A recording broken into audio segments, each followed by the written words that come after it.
Now the author rahimahullah is going to go on to talk about the things in which are the things in which give a person a valid excuse to miss the or not attend the Jummah prayer. So he says, وَأَمَّا الْأَعْذَارُ الْمُبِيحُ لِلتَّخَلُّفِ, as for the valid excuses that make it permissible for a person not to attend the Jummah, فَمِن ذَلِكَ, and from these things is al-matru shadid. Al-matru shadid means heavy rain. And what it means by heavy rain is the type of rain that causes the people to take cover. For example, to cover their heads. So they consider that a reason to not to attend Jummah.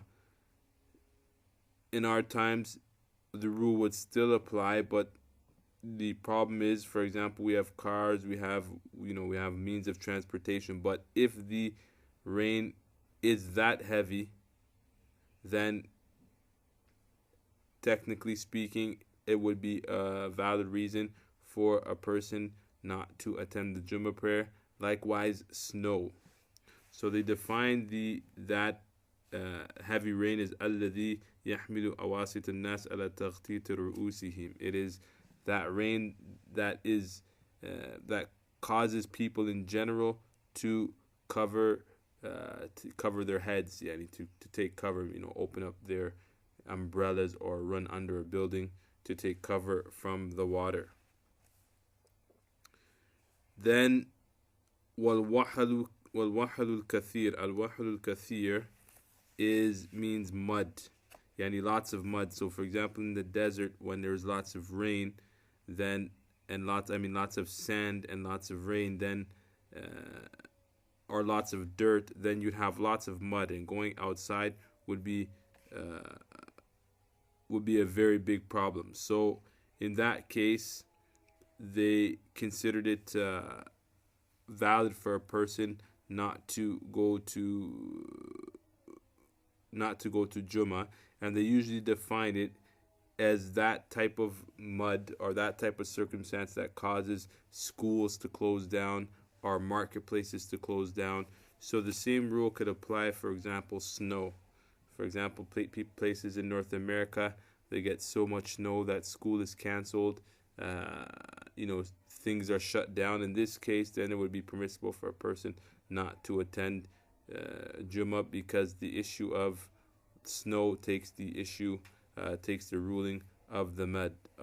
So if there's lots of mud or there's lots of rain, then technically speaking, a person has an excuse not to attend the Jummah. وَالْمُجَذَّمُ الَّذِي تُضُرُّ رَائِحَتُهُ بِالْجَمَاعَةِ. Al-Mujadhamu is leprosy. الَّذِي تُضُرُّ رَائِحَتُهُ بِالْجَمَاعَةِ. And leprosy, when it is very strong, then it gives off a bad scent, and that's why it says الَّذِي تُضُرُّ رَائِحَتُهُ بِالْجَمَاعَةِ. That harms or that disturbs the people who attend the congregation. Then in this case, he is permitted to stay in his home. And I don't know if the issue of leprosy is a reality today, but this is what the scholars are mentioning here. وَالْمَرَضُ وَالتَّمْرِيدُ. Also, one of the other things is a sickness. If a person is sick, and what do they mean by sick? A type of sickness that makes it difficult for a person to attend Jummah. So for example, a person's in bed with a heavy flu or a heavy fever, and in this case going to Jummah will be very difficult. Then in that case, a person is exempted from having to attend Jummah, but not the common cold or anything common like that. That would not be a valid excuse for a person not to attend the Jummah prayer. Or the common headache, things like this that are common are not reasons not to attend the Jummah. وَالتَّمْرِيدُ means taking care of somebody who's sick, and that's why it says بِأَنْ يَكُونَ عِنْدَهُ أَحَدٌ. An example, like if there's having somebody with him min ahlihi, from his family, muridan, that is sick, like his wife, كَالزَّوْجَةِ وَالْوَلَدِ وَأَحْدِ الْأَبَوَيْنِ, like his wife, his brother, his son, or his brothers or his sisters. وَلَيْسَ عِنْدَهُ مَنْ يُعُولُهُ, and there's nobody else there to help him out. فَيَحْتَاجُ إِلَى التَّخَلُّفِ, and so he's in need of taking the dispensation of not attending Jummah litamridihi, in order to take care of that person. So if you have a sick person in your family, for example, you have a sick son and your wife is not around to take care of him, then in this case, it is permissible for you to make takhalluf under the condition that there's nobody else there to take care of them. وَمِن ذَلِكَ إِذَا احْتُدِرَ أَحَدٌ مِنْ أَقَارِبِهِ أَوْ إِخْوَانِهِ. Also the same case is when a person is close to death, when a person is on their deathbed and is feared that they might die during these last moments. So that's why it says إِذَا احْتُدِرَ أَحَدٌ مِنْ أَقَارِبِهِ, from his family, or إِخْوَانِهِ, from his friends, his close companions. قال Malik said, فِي الرَّجُلِ يَحْلِكُ.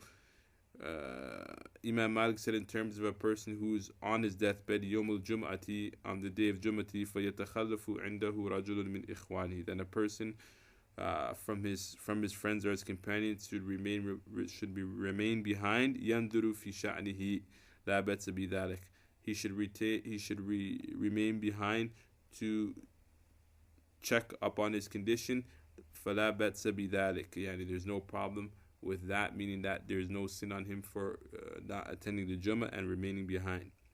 Then he mentions from the other things in which it is permissible for a person not to attend Jum'ah. He says, وَمِنْهَا لَوْ خَافَ عَلَى نَفْسِهِ مِنْ دَرْبِ ظَالِمٍ أَوْ حَبْسِهِ. If a person was scared that he might get struck by a zalim, for example, somebody's out, a wrongdoer, somebody's corrupt is out to hurt him, or is after him, or is looking for him to harm him, then that's a valid reason for him to stay in his home. Aw habsihi, or remaining behind, or feared that he might be tied up and thrown in prison, for example, or locked up. Wa akhfi malihi, or fear that his money might be stolen, for example, which is a reality in South Africa. A person, for example, might be afraid that, for example, let's say Yom al-Jummah, you get a shipment in, and you have about 25 to 30 boxes outside of your store, and you're waiting for somebody to bring them inside the store. Jummah time comes. If you were to leave to go pray, then those boxes will be left out there under no supervision. Then in this case, it would be permissible for you to stay behind and not attend Jummah, and that's what he means by wa akhdi malihi, or fear that somebody might take his money or take his wealth. وَكَذَلِكَ الْمُعْسِرُ يَخَافُ أَنْ يَحْبِسَهُ غَرِيمُهُ عَلَى الْأَصَحِّ. Also, according to the sound opinion, which there's khilaf in it, a person who doesn't have money, like a person who owes somebody a debt but doesn't have the money, he's mu'asir, meaning he's bankrupt, but he fears that if he goes to Jummah, that the person who owns money to will have him imprisoned until he pays the money. In this case, it is permissible for him to lay low in his house and not go to the Jummah. But as mentioned in other books, that's under the condition that he doesn't have the money. But if he does have the money, then he's not exempted because he's supposed to pay his debt. That's why we say al-mu'asir. Al-mu'asir is a person who is left hanging dry. He has nothing left to pay his debts. Then he says, وَمِن ذَلِكَ الْأَعْمَى الَّذِي لَا قَائِدَ لَهُ. Also, in terms of, it is also permissible. A person is also exempted from Jummah if he's blind and he doesn't have anybody to bring him to the Jummah. That's what he means by الَّذِي لَا قَائِدَ لَهُ. That's a condition, meaning that if a person did have somebody who could bring him, meaning a person that can steer him towards the masjid to Jummah, then Jummah is still obligatory, and that's why it says وَأَمَّا لَوْ كَانَ لَهُ قَائِدٌ, if there was a person to guide him, أَوْ كَانَ مِمَّا يَهْتَدِي لِلْجَامِعِ بِلَا قَائِدٍ, or he's one of those people who knows how to get there, even though he's blind, he knows how to get there safely. فَلَا يَجُوزُ لَهُ التَّخَلُّفُ عَنْهُ, then it is not permissible for him to not attend Jummah. And that is what the author here mentions, and that is the end of the section concerning those who are permitted not to attend Jummah for specific circumstances.